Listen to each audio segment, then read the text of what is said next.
Welcome back on this Sunday morning. It's the eve of the Iowa caucuses tomorrow. Caucus goers are going to be going out in freezing temperatures, and we're continuing our conversations with candidates this morning, making one final pitch to Iowa voters. Joining us now is Florida Governor Ron DeSantis. Governor, you're out in eastern Iowa. You're out in Dubuque this morning. How has travel been for you over this last week? Well, I'll tell you, we're showing up. When people are willing to show up, we're doing it.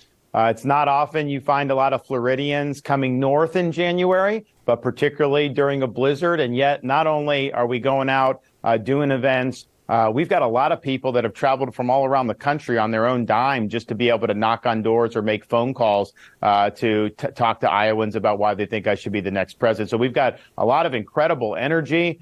We've worked hard here to build an organization and to get tens of thousands of Iowans committed to caucus for us. And I know that the weather's going to be rough tomorrow, but I think that our folks are going to turn out. This is what they do. And so we're continuing to get all the people that still haven't made a final decision. And there's actually quite a few who have not made a final decision. And so we're making the case that, I'm the best candidate to take this country forward. Interesting. Just on the eve here of the caucus day, how do you feel when you're looking at your body of work over the last year? How do you feel your message has resonated here in our state? Well, I've visited all 99 counties. We've taken questions everywhere we've gone. We've engaged with the folks. We've learned a lot from people here in Iowa. We've seen a lot of problems with our country, but then I was able to see a lot of decency, a lot of people that are patriotic, God-fearing, hardworking. And that's really the ingredients that are going to help us turn this country around. So I think I'm a much better candidate as a result of having visited the counties and done the caucus the way you're supposed to do. And I think it'd make me a better president for having gone through this process. So I think it's a good one for this country. I think it's good for the Republican Party. And, we've been able to amass a significant amount of support of people that are rearing to go to caucus for us. And so I'm looking forward to tomorrow night. I've talked with you about polling numbers before. We're going to bring this one up, but a new Des Moines Register NBC News poll last night around 8 p.m. It has Nikki Haley post-debate at 20%, you at 16%. Like I've mentioned, we've talked about polling numbers in the past at several events where I've chatted with you. I want to get a live reaction, I guess, to this new poll, the last one ahead of the caucus day, and then just your overall confidence level going into tomorrow.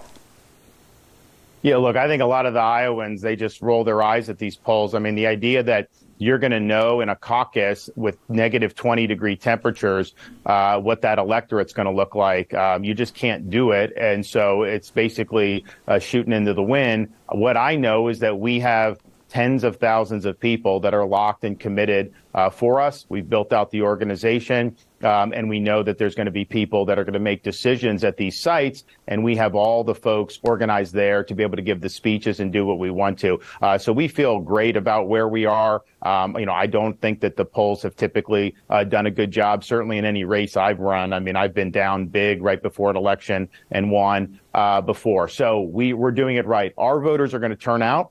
They are going to be there, and they're excited to be there. And we have a lot of enthusiasm on the ground, and we've seen that as we've gone throughout the state of Iowa. I mean, I'm the only one that's really generating that type of interest. I know Donald Trump has just come into town, but the reality is he's basically been going through the motions. I think he thinks he's entitled to win the caucus. I think thinks he's entitled to have support. We've actually gone out there and earned support, and there's still a lot of support.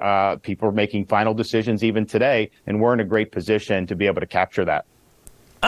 So the younger voters, typically, which would be the new caucus goers, what's your feel on the pulse of that, assuming that you're counting on needing a lot of those young or maybe first-time voters to go out and caucus for you to be able to perform well tomorrow?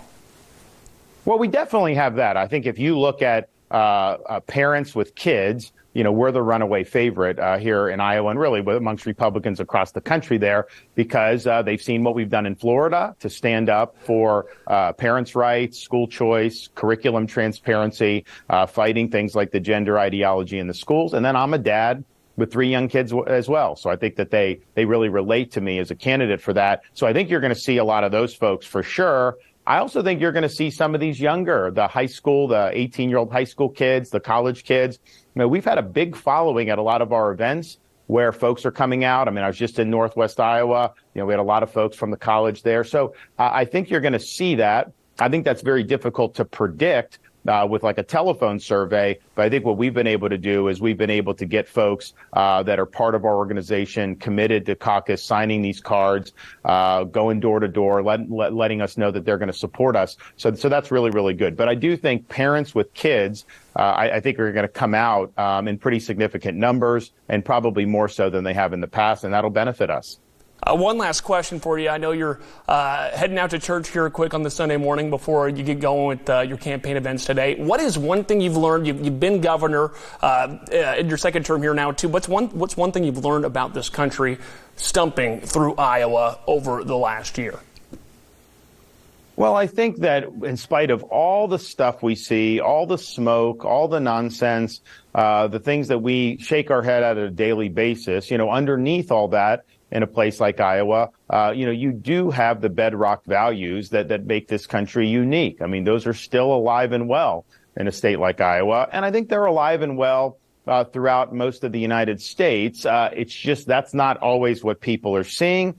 And those values, unfortunately, haven't been the values that have been powering a lot of the policy at the national level and even some of these other states other than Florida and Iowa. My candidacy really represents an opportunity to take all the things that are great about a state like Iowa and those values and make sure that we have a resurgence of that nationwide. Because when we're true to the principles that make America great, we do very well as a country. When we divert from those principles, which we've been doing lately, that's where we run into some turbulence. And so we need a new birth of freedom, and we need a revival of the American spirit. And I do think that starts right here in Iowa.